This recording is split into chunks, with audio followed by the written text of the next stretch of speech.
Hey Phantomaniacs, welcome to the newest unboxing here on the Needless Things YouTube channel, brought to you by Audible Interlude, a G.I. Joe podcast available wherever you get your podcast. Today we are looking at the G.I. Joe Classified Series Retro Collection Gung-Ho. Unfortunately, Walmart exclusive. Unfortunately, shipped to me by Walmart in a plastic mailer bag where the ridiculously thin card back was utterly, well, I won't say utterly destroyed, but I mean mangled. It looks terrible. You wouldn't, if you saw this in this condition on a peg in a store, you wouldn't particularly want to buy it. It is just a garbage thickness. I can't believe they put such a flimsy card back on this thing, especially considering I think it's more than fair to compare this figure style to this figure style. This is a Marvel Legends retro release with a thick card back that would potentially survive. I mean, granted, Walmart shouldn't be shipping anything like this in a plastic bag. It's completely unacceptable. But, you know, this might have survived. This is a nice, thick, quality card back. You've seen me open things from these lines before on the channel. This is a great card back, and this is just trash. And I'm embarrassed for the Joe team that this is the product that they're putting out in this condition. But as you guys know, I don't really care that much about the packaging because I'm here to open this guy up. I think we do have a pretty nice card art on the side here. The novelty of having a giant G.I. Joe figure like this in packaging that mimics what I grew up with is very fun. And if this card back had not, because graphically, this looks nice. I would like to have the white border. I didn't really realize how important that white border was until I saw from San Diego Comic-Con, they showed the O-ring figures that are going to be coming with the Sky Striker that have the white border, and it just looked really, really nice. So I do wish that was on here, but otherwise, this looks nice. It doesn't have 5 different languages on the front of the card.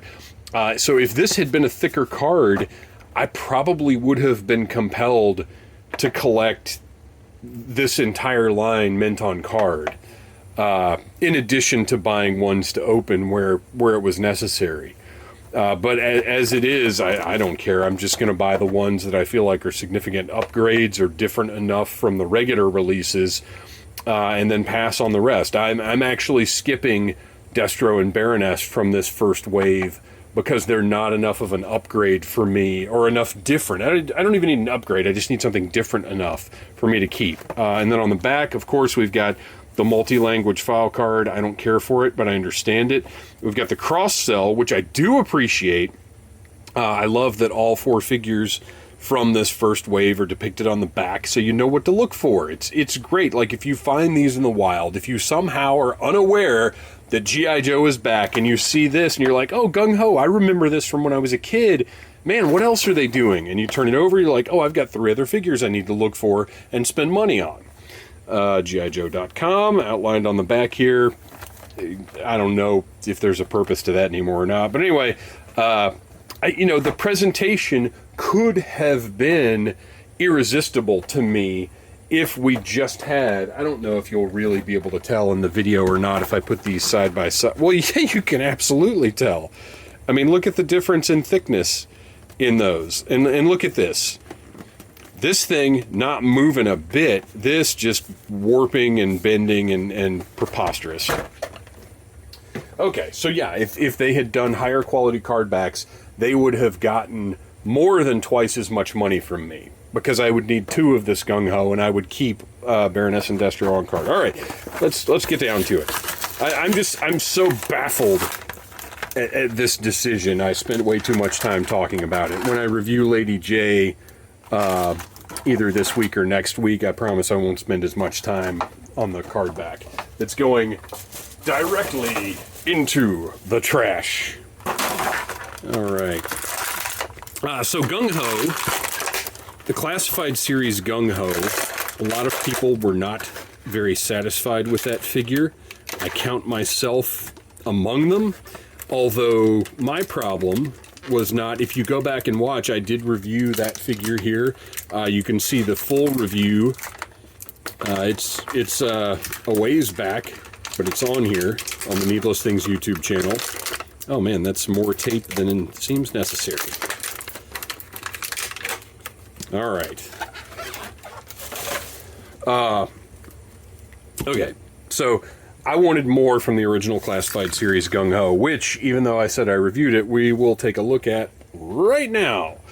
So here he is, just kind of drab looking, and honestly, until the Red Ninja came out, he was my least favorite of the Classified series releases. There's just, I don't know, he just didn't, there were enough little things I didn't care for, that I just wasn't super satisfied with this figure, and I was hoping that we would get an update to him at some point.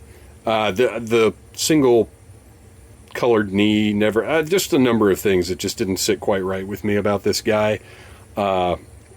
So that's him. We're going to set him to the side for now because we want to take a look at this fellow, who is, or actually first we'll take a look at this guy. Which is obviously what he's modeled after. We'll do a side-by-side comparison once we get our other Gung-Ho all geared up. But I just wanted to have those figures so you know what we're dealing with. So, right out of the box, so to speak, you can see, and actually we'll do, because this is a new head for this guy. A lot of people said that this one looks like the old one, looks like Chuck Liddell, and I think that's pretty spot on. Not a bad call, especially if you are a fan of the Ballad of G.I. Joe, which is the greatest music video in the history of music videos. So on this new guy, I mean, this is definitely more what I want from a Gung-Ho portrait. The mustache looks better. I think the face is essentially the same, but clean shaven, just looks great. I mean, this is... I'm very, very happy with this portrait. I didn't hate the other one, but this one just looks better to me. The vest here, we have a more basic version of the vest with the 2 grenades strapped in, a couple of pockets. Looks great. And then you might have noticed the tattoo looks so much bigger and better. I mean, look at that weeny little tattoo on this guy. And then we've got the nice big, you know, it still isn't the actual Marine Corps logo, but I don't think they can use, I don't know the whole story. I'm not going to pretend that I do.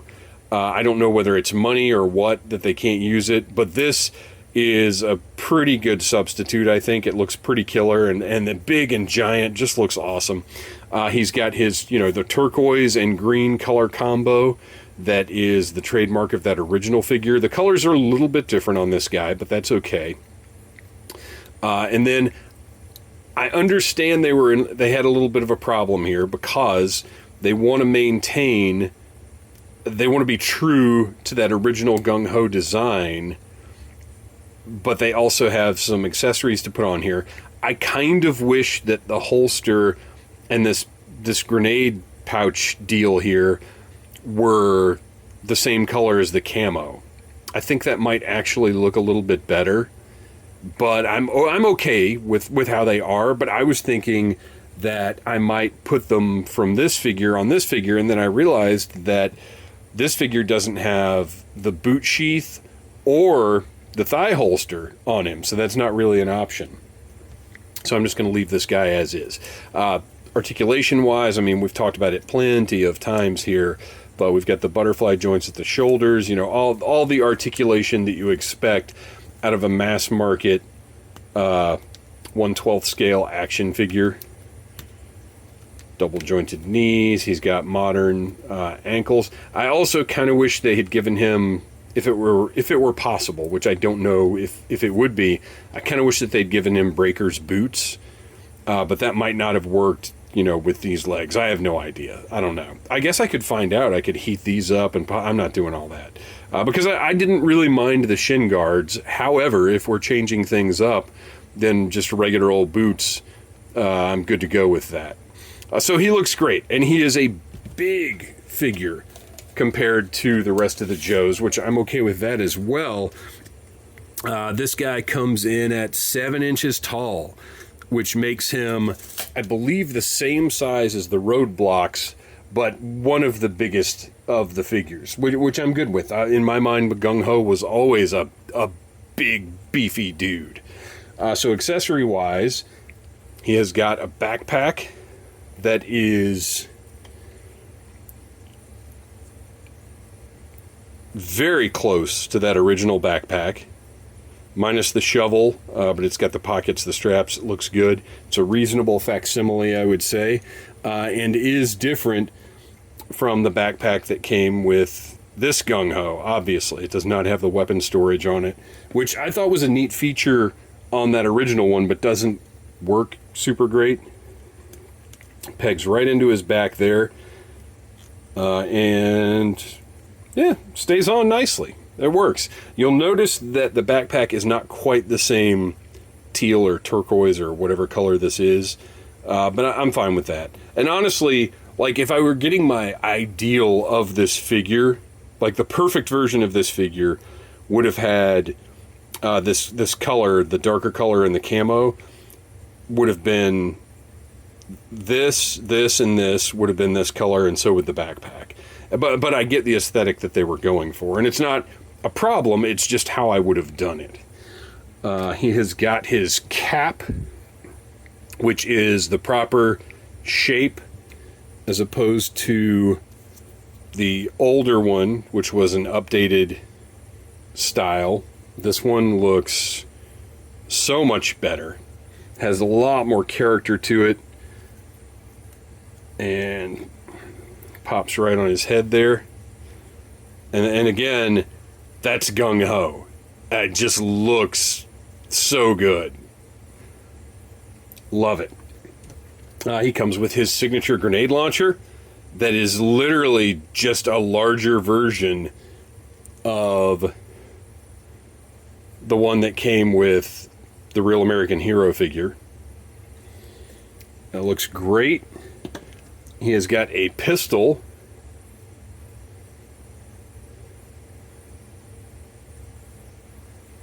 that's going to slide right into that holster. It's going to slide right into that holster. Sometimes the holsters are a little smushed, and especially when you're working on the other side of a camera. There we go. Which recreates the holster. And I get why they did it, because you can see the holster and the pack on the old guy blend into the pants. They're like part of the pants, which is really weird. But I see why they did these the way that they did them, and it's fine. He has also got a combat knife. Nicely detailed. I mean, look at the little notches there. Really nice looking piece.